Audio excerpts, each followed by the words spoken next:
Glimpses of the Emirates. Glimpses എന്ന് വെച്ചാലാണ് കാഴ്ചകൾ of the Emirates. ഇനി എമിറേറ്റ്സ് എന്താണെന്ന് ഡൗട്ട് ഉള്ളവർക്ക് വേണ്ടിയിട്ടാണ്. എല്ലാവരും UAE എന്ന് കേട്ടിട്ടുണ്ടാവും അല്ലേ, യുണൈറ്റഡ് അറബ് എമിറേറ്റ്സ്. ഇതിനെ എമിറേറ്റ്സ് എന്ന് മാത്രവും വിളിക്കാറുണ്ട്.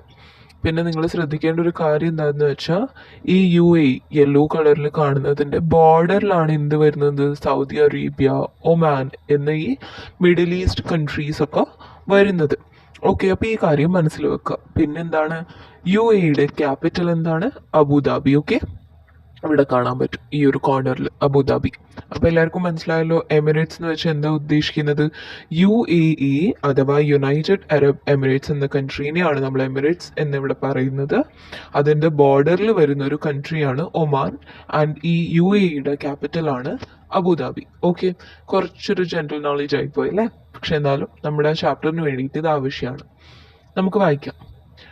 അപ്പോൾ ഗ്ലിംസസ് ഓഫ് ദി എമിറേറ്റ്സ് എന്ന് വെച്ചാൽ എമിറേറ്റ്സിലെ കാഴ്ചകൾ, UAEയിലെ കാഴ്ചകൾ. What would await an accidental tourist in UAE? I wondered as I came out of the airport into the open air. What would await എന്ന് വെച്ചാൽ കാത്തിരിക്കുക. ആക്സിഡൻ്റൽ ടൂറിസ്റ്റ് എന്ന് വെച്ചാലോ, ആക്സിഡൻ്റൽ എന്ന് വെച്ചാൽ പ്ലാൻഡ് അല്ലാത്തത്, പ്രതീക്ഷിക്കാതെ യാദർശികമായിട്ട് അല്ലെങ്കിൽ ആകസ്മികമായിട്ട് എത്തിപ്പെടുന്ന ഒരു വ്യക്തി. ടൂറിസ്റ്റ് എന്ന് പറയുമ്പോൾ വിനോദസഞ്ചാരി അല്ലേ. അപ്പോൾ ഈ നമ്മുടെ കഥ എഴുതുന്ന ആൾ, ഓഥർ, ആക്സിഡൻ്റലി ആണ് UAEയിൽ എത്തിപ്പോകുന്നത്. ഓക്കെ, അതായത് അയാൾ പ്ലാൻ ചെയ്തിട്ടുണ്ടായില്ല എനിക്ക് UAEയിലോട്ട് പോകണം, പെട്ടെന്ന് ഒരു ചാൻസ് കിട്ടിയപ്പോൾ ബൈ ചാൻസ് പോയതാണ്. I wondered as I came out of the airport into the open air. എയർപോർട്ടിൽ നിന്ന്, ഓപ്പൺ എയർ എന്ന് പറയുമ്പോൾ തുറന്ന സ്ഥലത്തേക്ക്, നമ്മൾ എയർപോർട്ടിൽ നിന്ന് അകത്ത് ബിൽഡിങ്ങിനകത്ത് നിന്ന് പുറത്തേക്ക് വരുമ്പോൾ നമ്മുടെ ഓഥറിന് എന്താ തോന്നുന്നത്, എന്താണ് UAE എന്ന സ്ഥലത്തിന് കാഴ്ചവെക്കാനുണ്ടാവുക എന്നെ പോലെയുള്ളൊരു യാദർശികമായി എത്തിപ്പെടുന്ന ഒരു വിനോദസഞ്ചാരിക്ക് വേണ്ടിയിട്ട്. Okay, yes, I was an accidental tourist. അതേ, ഞാനൊരു ആക്സിഡൻ്റൽ ടൂറിസ്റ്റ് ആണ്. ഞാൻ യാദർശികമായിട്ട് അല്ലെങ്കിൽ പ്രതീക്ഷിക്കാതെ, ഒട്ടും പ്ലാൻഡ് അല്ലാണ്ട് എത്തിപ്പെട്ട ഒരു ടൂറിസ്റ്റ് ആണ്. I had been to Oman to stay with my niece. അപ്പോൾ ഞാൻ പറഞ്ഞു നമ്മുടെ മാപ്പിൽ ഒമാൻ അല്ലേ, അപ്പോൾ ഒമാൻ തൊട്ടപ്പുറത്തെ കൺട്രിയാണ്, ബോർഡർ കൺട്രിയാണ്. അവിടെ തന്നെ നീസ് എന്ന് പറയുമ്പോൾ മരുമകൾ. അപ്പോൾ മരുമകൻ എന്താണ്, നെഫ്യൂ. എല്ലാവർക്കും അറിയുന്ന കാര്യമായിരിക്കും അല്ലേ, നീസ് ആൻഡ് നെഫ്യൂ. അപ്പോൾ നീസിൻ്റെ കൂടെ സ്റ്റേ ചെയ്യാൻ വേണ്ടിയിട്ട് ഒമാനിൽ പോയതായിരുന്നു ഞാൻ. I had just squeezed in 2 days on my way back home. ഞാൻ എൻ്റെ വേ ബാക്ക് ഹോം, അതായത് വീട്ടിലോട്ട് തിരിച്ചു പോകുന്നതിനിടയിൽ ജസ്റ്റ് സ്ക്വീസ്ഡ് ഇൻ എന്ന് പറയുമ്പോൾ സ്ക്വീസ് ചെയ്യാന്ന് വെച്ചാൽ എന്താ, ഞെക്കിപ്പിഴിയുക അല്ലേ. എന്തെങ്കിലും ഒരു തിരക്കിട്ട സ്ഥലം, ഫോർ എക്സാമ്പിൾ നിങ്ങൾ എന്തെങ്കിലുമൊക്കെ പ്രോഗ്രാമിന് വേണ്ടിയിട്ട് എറണാകുളത്തോട്ട് പോയി, ആൻഡ് നിങ്ങൾക്ക് അവിടെ ഒരു ഫ്രണ്ട് ഉണ്ടെന്ന് വിചാരിക്കുക. പക്ഷെ എന്തായാലും എറണാകുളത്ത് എത്തി, ഇനി അവളെ കൂടെ കണ്ടിട്ട് പോവാം. അപ്പോൾ നിങ്ങൾ എന്താ, കുറച്ച് ടൈം സ്ക്വീസ് ഇൻ ചെയ്യും അല്ലേ, ഇല്ലാത്ത സമയം ഉണ്ടാക്കിയിട്ട് നമ്മൾ അവരെ കാണാൻ പോകും. അതുപോലെ തന്നെ നമ്മുടെ ഓഥർ ഒമാനിൽ പോയിട്ട് തിരിച്ച് സ്വന്തം വീട്ടിലേക്ക് പോകുന്നതിൻ്റെ ഇടയിൽ കുറച്ച് സമയം, ഇല്ലാത്ത സമയം ഞെക്കിപ്പിഴിഞ്ഞ് ഉണ്ടാക്കിയിട്ടാണ് എവിടോട്ട് വരുന്നത്, UAEയിലോട്ട് വരുന്നത്. Okay, but 2 days were enough to give me an eyeful and plenty of food for thought. പക്ഷേ 2 ദിവസം മതിയായിരുന്നു. 2 days were enough to give me, എന്ത് തരാൻ, an eyeful എന്ന് വെച്ചാൽ കണ്ണ് നിറച്ച് കാണാനുള്ള കാഴ്ചകൾ തരാൻ വെറും 2 ദിവസം മതിയായിരുന്നു. ആൻഡ് പ്ലെൻറ്റി എന്ന് വെച്ചാൽ കുറേ, ആവശ്യത്തിലധികം. ഫുഡ് ഫോർ തോട്ട്, ചിന്തകൾക്ക് ആവശ്യമുള്ള ഭക്ഷണം. അങ്ങനെയല്ലേ കറക്റ്റ് ട്രാൻസ്ലേഷൻ വരുന്നത്. എന്ന് വെച്ചാൽ എന്താണ്, എനിക്ക് ചിന്തിക്കാൻ മാത്രമുള്ള കാഴ്ചകൾ 2 ദിവസത്തിന് തരാൻ കഴിഞ്ഞു. Okay, the dense clouds hovering above the wings of aircraft had already given me an eyeful. The dense clouds, the കട്ടിയുള്ള മേഘങ്ങൾ, ഹോവറിങ് എന്ന് വെച്ചാൽ ഇങ്ങനെ മുകളിൽ പൊന്തി കിടക്കുന്നത്. ഫോർ എക്സാമ്പിൾ ഞാനിവിടെ വരച്ച് കാണിക്കാം. ഇതൊരു എയ്റോപ്ലെയിൻ ആണെന്ന് വിചാരിക്കുക, അത് അതിൻ്റെ വിങ്സ് ആണ്. ഓക്കെ, അതിൻ്റെ മുകളിൽ ഇങ്ങനെ ക്ലൗഡ്സ് ഇരിക്കുകയാണ്. ഓക്കെ, മനസ്സിലായോ എന്താണ് വിങ്സിൻ്റെ മുകളിൽ ഹോവർ ചെയ്യാന്ന് പറയുമ്പോൾ? ഹോവറിംഗ് എന്ന് വെച്ചാൽ മുകളിൽ ഇങ്ങനെ കിടക്കുക, പൊന്തിക്കിടക്കുക. Above the wings of the aircraft had already given me an eyeful. അത് തന്നെ ഒരു നല്ല കാഴ്ചയായിരുന്നു. അതെനിക്ക് നല്ലൊരു കാഴ്ച. ഓക്കെ, ഇതാ ഒരു പിക്ചർ, ഇതാ വിങ്സിൻ്റെ മുകളിൽ ക്ലൗഡ്സ് കിടക്കുകയാണല്ലേ, ഇങ്ങനെ ക്ലൗഡ്സ് കിടക്കുകയാണ്, കട്ടിയുള്ള ഡെൻസ് ക്ലൗഡ്സ് ആണ് ഇതൊക്കെ. ദാറ്റ് വാസ് an eyeful അല്ലേ, അല്ലെങ്കിൽ എന്താ പറയുന്നത്, that had given me an eyeful, അത് തന്നെ നല്ലൊരു കാഴ്ചയാണ് എനിക്ക് തന്നത്. നല്ല ഭംഗിയില്ലേ പിക്ചർ കാണാൻ, അതുപോലെ തന്നെ. ഇനി എന്താണ്, and the desert which seemed to stretch endlessly was a spectacle too. And the desert എന്ന് പറയുമ്പോൾ മരുഭൂമി, which seem to stretch endlessly. Desert ഇങ്ങനെ നീണ്ട് നിവർന്ന് കിടക്കുകയാണ് അല്ലേ. എൻഡ്ലെസ്ലി എന്ന് പറഞ്ഞാൽ അനന്തമായിട്ട്, ഇൻഫിനിറ്റി വരെ പോകുന്ന പോലെ തോന്നും. നമുക്ക് എപ്പോഴും തോന്നും ഇതിൻ്റെയൊക്കെ അവസാനം ഇവിടെ. ആകാശത്തിലേക്ക് നോക്കുമ്പോഴും കടലിലേക്ക് നോക്കുമ്പോഴും മരുഭൂമി നോക്കുമ്പോഴും ഒക്കെ നമുക്ക് എന്താണ് തോന്നുന്നത്, ഇത് എവിടെയാണ് ചെന്ന് അവസാനിക്കുന്നത്, ഇതിനൊരു അവസാനമുണ്ടോ. ഇങ്ങനെ അനന്തമായി കിടക്കുന്ന മരുഭൂമിയും വാസ് എ സ്പെക്ടാക്കിൾ ടു, അതും ഒരു വളരെ ഭംഗിയുള്ള, സ്പെക്ടാക്കിൾ എന്ന് പറയുമ്പോൾ അടിപൊളിയായിട്ടുള്ള ഒരു കാഴ്ച തന്നെയായിരുന്നു. അപ്പം നമുക്ക് നോക്കാം എങ്ങനെയാണ് ഒരു സ്ട്രെച്ച്ഡ് ആയി കിടക്കുന്ന മരുഭൂമി ഉണ്ടാവാന്ന്. ഇതാ ഇത് നോക്കുക, നിങ്ങൾക്ക് ഇവിടുന്ന് അതിനപ്പുറം കാണാൻ പറ്റുന്നില്ല അല്ലെ, ഇതിന്റെ അവസാനം എവിടെയായിരിക്കും എന്ന് കാണാൻ പറ്റുന്നില്ല. അതാണ് എൻഡ്ലെസ് സ്ട്രെച്ച്. അടുത്ത നോക്കുക, the long drive in my friend Ashokan's car from Ras al Khaimah to Abu Dhabi was a memorable experience. The long drive, ആ നീണ്ട ഡ്രൈവ് അല്ലെ യാത്ര, in my friend Ashokan's car. അപ്പം നമ്മുടെ ഓത്തർ ആരുടെ കാറിലാണ് പോകുന്നത്, അയാളുടെ ഫ്രണ്ടായ അശോകന്റെ കാറിൽ. എവിടെ നിന്ന് എവിടേക്കാണ് പോകുന്നത്, റാസൽ ഖൈമിൽ നിന്ന് അബുദാബിയിലേക്കുള്ള യാത്ര വളരെ മെമ്മറബിൾ എന്ന് വെച്ചാൽ ഓർത്ത് വെക്കാൻ പറ്റുന്ന അത്രയും ഓർത്ത് വെക്കാൻ ആഗ്രഹിക്കുന്ന ടൈപ്പ് ഓഫ് എക്സ്പീരിയൻസ് ആയിരുന്നു, അനുഭവമായിരുന്നു. We never got tired of stopping and venturing out into the beach. We never got tired, ഒരിക്കലും ക്ഷീണിതരായിരുന്നില്ല. എന്തിൽ നിന്ന്, ടയേർഡ് ഓഫ് സ്റ്റോപ്പിംഗ്, കാറ് നിർത്തി, ആൻഡ് വെഞ്ചറിങ് ഔട്ട് എന്ന് വെച്ചാൽ പുറത്തോട്ട് പുറപ്പെടുക എന്നൊരർത്ഥമാണ് വരുന്നത്. കാറ് നിർത്തി ബീച്ചിലോട്ട് പുറപ്പെടും. അപ്പം അതിൽ നിന്ന് ഇവർ ഒട്ടും ടയേർഡ് ആയിരുന്നില്ല, അവർക്ക് ഇഷ്ടമായിരുന്നു അത് ചെയ്തുകൊണ്ടിരിക്കാൻ. The sea had the same serene experience everywhere. കടലിലാണെങ്കിൽ എവിടുന്ന് നോക്കിയാലും ഒരു സെറീൻ എന്ന് പറയുമ്പോൾ കാം അല്ലെങ്കിൽ പീസ്ഫുൾ, വളരെ സമാധാനം നൽകുന്ന രീതിയിലുള്ള ഒരു അപ്പിയറൻസ് എന്ന് പറയുമ്പോൾ കാഴ്ചയായിരുന്നു. എങ്ങനെ നോക്കിയാലും കടലിലോട്ട് നോക്കുമ്പോൾ വളരെ ഒരു പീസ് അല്ലെങ്കിൽ കാം ആയിട്ടുള്ള ഒരു ഫീലിംഗ് ഉണ്ടാവുക. നോക്ക്, ഇങ്ങനെ നോക്കുമ്പോൾ വളരെ പീസ്ഫുൾ ആയിട്ട് തോന്നുന്നുണ്ടല്ലേ, നോക്കിയിരുന്ന് പോകാൻ തോന്നും. ഈ കടലിൽ നമ്മൾ ഏത് ഭാഗത്ത് പോയി നിന്ന് നോക്കിയാലും ഇതേ ഒരു വ്യൂ ആണ് നമുക്ക് കിട്ടാൻ പോകുന്നത്, വളരെ പീസ്ഫുൾ ആൻഡ് കാം ആയിട്ടുള്ള ഒരു വ്യൂ. ഓക്കെ,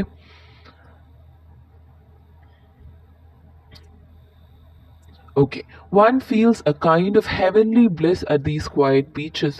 ഒരാൾക്ക് എന്ത് കൈൻഡ് ഓഫ് ഫീലിംഗ് ആണ്, എന്ത് രീതിയിലുള്ള ഫീലിംഗ് ആണ് ഈ ക്വയറ്റ് ആയിട്ടുള്ള ശബ്ദമൊന്നും ഇല്ലാത്ത ബീച്ചസിലോട്ട് നോക്കുമ്പോൾ തോന്നുന്നത് എന്താണ്, ഹെവൻലി ബ്ലിസ്, അതായത് സ്വർഗം പോലെയുള്ള, സ്വർഗത്തിൽ നിന്ന് കിട്ടുന്ന പോലെയുള്ള ഒരു സന്തോഷം. ഹെവൻലി എന്ന് വെച്ചാൽ സ്വർഗം പോലെയുള്ളത്, ബ്ലിസ് എന്ന് വെച്ചാൽ സന്തോഷം. അപ്പോൾ ഒരു സ്വർഗത്തിൽ പോയാൽ കിട്ടുന്നത്രയും ഉള്ള സന്തോഷം പോലെയാണ് ഈ ക്വയറ്റ് ആയിട്ടുള്ള അല്ലെങ്കിൽ ശാന്തമായ ബീച്ചസിലോട്ട് നോക്കുമ്പോൾ ഒരാൾക്ക് കിട്ടുന്ന അനുഭവം.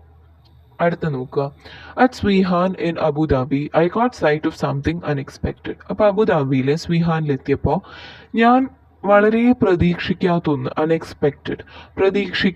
ഒന്നിനെ കണ്ടു. ഐ ഗോട്ട് സൈറ്റ് ഓഫ് എന്ന് വെച്ചാൽ എനിക്കത് കണ്ടു അല്ലെങ്കിൽ എനിക്കത് കണ്ടുപിടിക്കാൻ പറ്റി. എന്ത്, it was the entrance to Noor Abu Dhabi solar power plant. Entrance എന്ന് വെച്ചാൽ പ്രവേശ കവാടം. ഓക്കെ, അപ്പൊ നൂർ അബുദാബി സോലാർ പവർ പ്ലാന്റിലോട്ടുള്ള എൻട്രൻസ് ഗേറ്റ് ആണ് ഇയാൾ കാണുന്നത്. It is the largest single site solar power plant in the world. ലോകത്തിലെ തന്നെ ഏറ്റവും വലിയ സോലാർ പവർ പ്ലാന്റ് ആണ്. സോലാർ പവർ എന്ന് വെച്ചാൽ എന്താ, എല്ലാവർക്കും ഇപ്പം അറിയുന്നുണ്ടാവും. സൂര്യന്റെ എനർജി യൂസ് ചെയ്തിട്ട് ഇലക്ട്രിസിറ്റി പ്രൊഡ്യൂസ് ചെയ്യില്ല, അതാണ് solar power. Okay, producing a stupendous 1.2 GW of power. അപ്പോൾ സ്റ്റുപ്പെൻഡസ് എന്ന് വെച്ചാൽ വളരെ ഗംഭീരമായ, ലൈക്ക് ഗ്രാൻഡ് ആയിട്ടുള്ള, വളരെ അത്ഭുതകരമായിട്ടുള്ള. ഓക്കെ, സ്റ്റുപ്പെൻഡസ് എന്ന് പറയുമ്പോൾ അത്ഭുതകരമായിട്ടുള്ള 1.2 GW. അപ്പം ഒരു 1 ബില്യൺ വാട്ടാണ് ഒരു ജിഗാവാട്ട്. ഓക്കെ, അപ്പൊ അത്രയും പവറാണ് പ്രൊഡ്യൂസ് ചെയ്യുന്നത് ഈ ഒരൊറ്റ സോലാർ പവർ പ്ലാന്റ്. അപ്പൊ തന്നെ നിങ്ങൾക്ക് ആലോചിക്കാൻ പറ്റും എത്ര വലുതായിരിക്കും ആ സോലാർ പവർ പ്ലാന്റ് എന്നല്ലേ. Of course tourist are not allowed inside. Of course തീർച്ചയായിട്ടും ടൂറിസ്റ്റിനെ അകത്ത് കയറ്റില്ലായിരുന്നു. I had to satisfy myself with the magnificent photographs of the power plant on the net. എനിക്ക് എന്നെ തന്നെ തൃപ്തിപ്പെടുത്തേണ്ടി വന്നു. എന്ത് കണ്ടിട്ട്? ഇന്റർനെറ്റിൽ ഈ പവർ പ്ലാന്റിന്റെ ഫോട്ടോസ് കൊടുത്തിട്ടുണ്ടായിരുന്നു. വളരെ ഗ്രാൻഡ് ആയിട്ടുള്ള, ഗംഭീരമായിട്ടുള്ള, സുന്ദരമായിട്ടുള്ള, മനോഹരമായിട്ടുള്ള ഫോട്ടോസ് കൊടുത്തിട്ടുണ്ടായിരുന്നു. അത് കണ്ടിട്ട് എനിക്ക് തൃപ്തിപ്പെടേണ്ടി വന്നു. നമുക്ക് നോക്കിയാലോ എന്താണ് ഈ മനോഹരമായ ഫോട്ടോസ്? നോക്കുക, സോലാർ പവർ പാനൽസ് ആണ്. ഇത്രയും ഭംഗിയിലാണ് കൊടുത്തിരിക്കുന്നത്. അപ്പോൾ ഈ ഫോട്ടോസൊക്കെ കണ്ടിട്ട് നമ്മുടെ ഓഥറിന് തൃപ്തിപ്പെടേണ്ടി വന്നു. കാരണം ടൂറിസ്റ്റിനെ അകത്ത് കയറ്റില്ലായിരുന്നു. The plant has an amazing 3.2 million solar panels. അപ്പോൾ ഈ പിക്ചറിൽ കണ്ട പോലെ ഈ പ്ലാന്റിനകത്ത് ഇതുപോലെയുള്ള ഇതൊരു പാനലാണ് കേട്ടോ. ഈ ഒരു സ്ക്വയർ അല്ല, റെക്റ്റാങ്കിൾ ആണ്. ഈ ഒരു റെക്റ്റാങ്കിൾ ഒരു പാനലാണ്. Sorry, 1 second. ഓക്കെ, ഈ ഒരു ഇതില്ലേ, ഇതൊരു പാനലാണ്. അപ്പോൾ ഇതുപോലെ എത്ര പാനലാണ്? 3.2 മില്യൺ പാനൽസ് ആണുള്ളത്. പിന്നെന്താ പറയുന്നത്? I wish tourists were given an aerial view of the plant. ഞാൻ ആഗ്രഹിക്കുന്നു ഈ വിനോദസഞ്ചാരികളെ അറ്റ്ലീസ്റ്റ് ഒരു ഏരിയൽ വ്യൂ എന്ന് വെച്ചാൽ മുകളിൽ നിന്ന് കാണാൻ പറ്റുന്ന കാഴ്ച. ഇപ്പൊ കണ്ട ഫോട്ടോയിൽ നോക്കുക, ഇത് മുകളിൽ നിന്നുള്ളൊരു വ്യൂ അല്ലേ? ഇതാണ് ഏരിയൽ വ്യൂ. ഇപ്പൊ നിങ്ങൾ വീട്ടിന്റെ ടെറസിൽ പോയി നിന്നിട്ട് താഴോട്ട് നോക്കിയാൽ you are getting an aerial view. Okay, അപ്പൊ മുകളിൽ നിന്നുള്ള കാഴ്ചയാണ് ഏരിയൽ വ്യൂ എന്ന് പറയുന്നത്. അപ്പൊ ഈ ഒരു സോലാർ പവർ പ്ലാന്റിന്റെ അറ്റ്ലീസ്റ്റ് ഒരു ഏരിയൽ വ്യൂ, മുകളിൽ നിന്നുള്ള കാഴ്ച കാണിച്ചു തന്നിരുന്നെങ്കിൽ എന്ന് ഞാൻ ആഗ്രഹിച്ചു. നെക്സ്റ്റ് നോക്കുക. I was able to view the imposing Burj Khalifa. Imposing എന്ന് വെച്ചാൽ വളരെ ഗ്രാൻഡ് ആയിട്ടുള്ള അല്ലെങ്കിൽ ഗംഭീരമായിട്ടുള്ള ബുർജ് ഖലീഫ എനിക്ക് കാണാൻ സാധിച്ചു. The tallest building in the world. Burj ഖലീഫയുടെ പ്രത്യേകത എന്താ കുട്ടികളെ? ബുർജ് ഖലീഫ ഈ ലോകത്തിലെ തന്നെ ഏറ്റവും വലിയ നീളമുള്ള ബിൽഡിംഗ് ആണ്. ഇവിടെ ഒരു പിക്ചർ കൊടുക്കുകയാണ്. ഏറ്റവും നീളമുള്ള ബിൽഡിംഗ് ആണ്. Climbing it all the way up would take you to the top of the world. Burj ഖലീഫയുടെ ഏറ്റവും മുകളിൽ എത്തിക്കഴിഞ്ഞാൽ നിങ്ങൾ ലോകത്തിന്റെ തന്നെ ഏറ്റവും മുകളിൽ എത്തിപ്പെടും. Okay, climbing it all the way. Burj Khalifa നടന്ന് മുകളിൽ കയറി പറ്റിയാൽ it would take you to the top of the world. നിങ്ങൾ ലോകത്തിന്റെ മുകളിൽ എത്തി എന്ന് നിങ്ങൾക്ക് തോന്നും. അപ്പൊ എങ്ങനെയാണ് ആ ഒരു പിക്ചർ നമുക്ക് നോക്കാം. നോക്കുക, ബുർജ് ഖലീഫയുടെ മുകളിൽ നിന്ന് താഴോട്ട് നോക്കിയാൽ കിട്ടുന്ന ഒരു വ്യൂ ആണിത്. ഓക്കെ, നിങ്ങൾ ലോകത്തിന്റെ തന്നെ മുകളിൽ എത്തിയെന്ന് നിങ്ങൾക്ക് തോന്നും. Of course I could not do it. തീർച്ചയായും എനിക്കത് ചെയ്യാൻ പറ്റിയില്ല. എന്തുകൊണ്ടായിരിക്കാം? വെറും 2 ദിവസത്തേക്കാണ് നമ്മുടെ ഓഥർ വന്നിരിക്കുന്നത്. അതിൻ്റെ ഇടയിൽ ഇത് കൂടെ കയറാൻ നിന്നാൽ ഫുൾ ടയേർഡായിട്ട് വേറൊന്നും കാണാൻ സമയം കിട്ടില്ല അല്ലേ?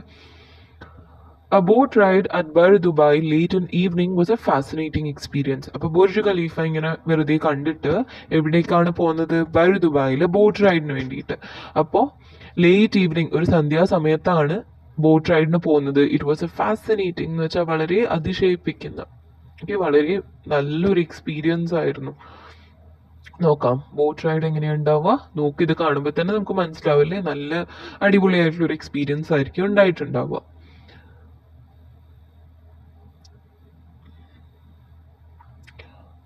The dazzling lights. അപ്പം ഡാസ്ലിംഗ് എന്ന് വെച്ചാൽ മിന്നിത്തിളങ്ങുന്ന lights and the reflections on the creek. And the reflections എന്ന് പറയുമ്പോൾ നമുക്ക് ഇതിന്റെ ഒരു റിഫ്ലക്ഷൻ ആണല്ലേ ഈ ബോട്ടിലെ ലൈറ്റ്സിന്റെ റിഫ്ലക്ഷൻ. ക്രീക്ക് എന്ന് പറയുമ്പോൾ അരുവി അല്ലെങ്കിൽ വെള്ളത്തിൽ കാണുമ്പോൾ നിങ്ങൾക്ക് എന്താണ് ഫീൽ ചെയ്യുന്നത്? Feeling of being out of the world. ഈ ലോകത്തിൽ നിന്ന് തന്നെ പുറത്താണ്, ഞാൻ ഈ ലോകത്തിൽ നിന്ന് തന്നെ പുറത്താണ് എന്നുള്ളൊരു ഫീലിംഗ് ആണ്. അത്രയും വളരെ നല്ലൊരു ഫീലിംഗ് ആണ് കിട്ടുന്നത് ഈ ഒരു റിഫ്ലക്ഷൻ കാണുമ്പോൾ. It was only matched by a ride on the metro from Al Nada to Stadium. അപ്പോൾ ഈ ബോട്ട് റൈഡൊക്കെ കഴിഞ്ഞിട്ട് നമ്മുടെ ഓഥർ എന്താ ചെയ്യുന്നത്? ഒരു മെട്രോ റൈഡ് പോവാണ്. മെട്രോ റൈഡ് നിങ്ങൾ ഒന്നിൽ കയറിയിട്ടുണ്ടാവും അല്ലെങ്കിൽ കേട്ടിട്ടുണ്ടാവും. അപ്പം മെട്രോ റൈഡ് എവിടത്തേക്കാണ് മെട്രോ റൈഡ് പോകുന്നത്? Al Nahda to stadium. അതിൻ്റെ ഇടയിലുള്ള മെട്രോ റൈഡ് ഈ ഒരു feeling out of the world എന്ന ഫീലിംഗ് പോലെ തന്നെയായിരുന്നു. It was only matched by a ride. ഈ ഒരു ഫീലിംഗ് മാച്ച് ചെയ്ത മറ്റൊരു എക്സ്പീരിയൻസ് ആണ് ride on the metro from Al Nahda to stadium. എന്തുകൊണ്ടാണ് അത് ഇത്രയും മനോഹരമാക്കിയത്? Watching the landscape from the train is always entertaining. അപ്പോൾ ഒരു ട്രെയിനിൽ കയറി എന്നിട്ട് പുറത്തേക്കുള്ള കാഴ്ചകൾ കണ്ട് ആ ലാൻഡ്സ്കേപ്പ് കാണുമ്പോൾ നമുക്ക് ഭയങ്കര വിനോദം ആയിട്ടുള്ള ഒരു കാര്യമാണല്ലേ, എന്റർടൈനിങ് ആയിട്ടുള്ള ഒരു കാര്യമാണ്. But here was A landscape totally different from anything I had ever seen. അപ്പൊ നമ്മുടെ ഓത്തർ ഇതുവരെ കണ്ടിട്ടുള്ള കാഴ്ചകളിൽ നിന്ന് വളരെ വ്യത്യസ്തമായിട്ടുള്ള കാഴ്ചകളായിരുന്നു ഈ മെട്രോയിൽ കയറിയിട്ട് പുറത്തോട്ട് നോക്കിയപ്പോൾ കണ്ടിരുന്നത്. അതുകൊണ്ട് തന്നെയാണ് ആ ഒരു feeling out of the world പോലെയായിരുന്നു. ഓക്കെ, നമ്മുടെ ബോട്ട് റൈഡിൽ ഉണ്ടായിരുന്ന feeling of being out of the world എന്ന ഫീലിങ്ങിനെ മാച്ച് ചെയ്തുകൊണ്ടുള്ള ഒരു എക്സ്പീരിയൻസ് ആയിരുന്നു ഈ ഒരു മെട്രോ റൈഡ്. അടുത്ത നോക്കുക, but nothing match the Louvre Abu Dhabi museum. എന്ത് മാച്ച് ചെയ്തില്ല, വീണ്ടും പറയാണ്, നേരത്തെ പറഞ്ഞു ബോട്ട്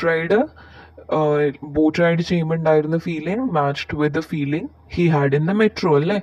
ഇപ്പൊ പറയാണ് അതൊന്നും മാച്ച് ചെയ്യാത്ത വേറൊരു ഫീലിംഗ് ഉണ്ടായിരുന്നു, അതിനൊന്നും മാച്ച് ചെയ്യാൻ പറ്റാത്ത, അതിനൊന്നും പൊരുത്തപ്പെടാൻ പറ്റാത്ത മറ്റൊരു ഫീലിംഗ് എവിടെ പോയപ്പോഴാണ് കിട്ടിയത്? ലൂവ് അബുദാബി മ്യൂസിയം. ഇനി ലൂവ് മ്യൂസിയത്തിനെ കുറിച്ച് അറിയണം ആദ്യം ഇത് പഠിക്കുന്നതിന് മുമ്പ്. ലൂവ് മ്യൂസിയം ശരിക്കുള്ളത് ഫ്രാൻസിലാണ്. ഇതാണ് ഫ്രാൻസിലെ ലൂവ് മ്യൂസിയം. അപ്പൊ ഈ ലൂവ് മ്യൂസിയം നിങ്ങൾക്ക് മോണാലിസയെ പരിചയം ഉണ്ടാവും. മോണാലിസ വരച്ചിരിക്കുന്ന ആരാണ്? ഡാവിഞ്ചിയാണ് അല്ലേ. അപ്പൊ ഡാവിഞ്ചിയുടെ മോണാലിസ പോലെയുള്ള പല പല പെയിന്റിങ്സും ഫ്രാൻസിലെ ഈ ലൂവ് മ്യൂസിയത്തിലാണ് ഉള്ളത്. അപ്പൊ ഫ്രാൻസിലെ ലൂവ് മ്യൂസിയം ആണ് ഒറിജിനൽ മ്യൂസിയം. അബുദാബിയിലും ഇതുപോലത്തെ ഫ്രാൻസിൽ നിന്ന് കുറച്ച് സാധനങ്ങളൊക്കെ കടമെടുത്തിട്ട് അവരൊരു മ്യൂസിയം ഉണ്ടാക്കിയിട്ടുണ്ട്. അതിന്റെ പേരാണ് ലൂവ് അബുദാബി മ്യൂസിയം. അപ്പൊ നമ്മുടെ ഫ്രാൻസിലെ ലൂവ് മ്യൂസിയത്തിന്റെ ഒരു ചിന്ന വേർഷനാണിത്. A marvel by any standards. അത് വളരെ ഒരു മാർവൽ എന്ന് പറയുമ്പോൾ അത്ഭുതമായിരുന്നു. Okay, it houses some of the world's most fascinating archaeological remains, paintings, sculptures and other artifacts. അപ്പോൾ അതിൽ ലോകത്തിലെ ഏറ്റവും ഫാസിനേറ്റിംഗ് ആകർഷകമായ ആർക്കിയോളജിക്കൽ റിമെയിൻസ് എന്ന് പറയുമ്പോൾ പുരാവസ്തു അവശിഷ്ടങ്ങളും പെയിന്റിങ്ങുകളും ശില്പങ്ങളും മറ്റ് കലാരൂപങ്ങളും അതിനകത്ത് ഉണ്ടായിരുന്നു. Okay, it carries the name of the famous Louvre museum in France on an agreement. അപ്പം ഞാൻ കാണിച്ചു തന്നു അല്ലേ, ഫ്രാൻസിലെ ലൂവ് മ്യൂസിയത്തിന്റെ പേരാണ് എടുത്തിരിക്കുന്നത് ഒരു എഗ്രിമെന്റ് ബേസ് ചെയ്തിട്ട്. അവരൊരു എഗ്രിമെന്റ് ആണ്, അവർ തമ്മിലുള്ള ഒരു കരാറാണത്. It has also rented more than 300 pieces from the Louvre for display. പേര് മാത്രമല്ല കടമെടുത്തിരിക്കുന്നത്, വേറെ 300-ലധികം സാധനങ്ങളും ഫ്രാൻസിലെ ലൂവ് മ്യൂസിയത്തിൽ നിന്ന് അവർ കടമായിട്ട് എടുത്തിട്ടുണ്ട്, ഇവിടെ കാണിക്കാൻ വേണ്ടിയിട്ട്, അബുദാബിയിലെ മ്യൂസിയത്തിൽ ഡിസ്പ്ലേ ചെയ്യാൻ വേണ്ടിയിട്ട്, കാഴ്ചവെക്കാൻ വേണ്ടിയിട്ട്.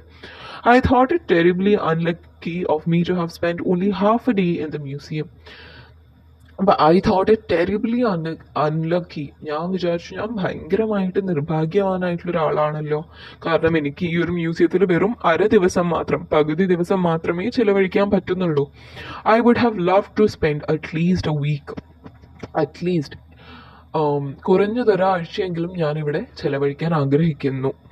അവസാനം എന്താ, on boarding flight to Calicut, കോഴിക്കോട്ടേക്കുള്ള വിമാനത്തിൽ കയറുമ്പോൾ I wished I had more time for a visit like this.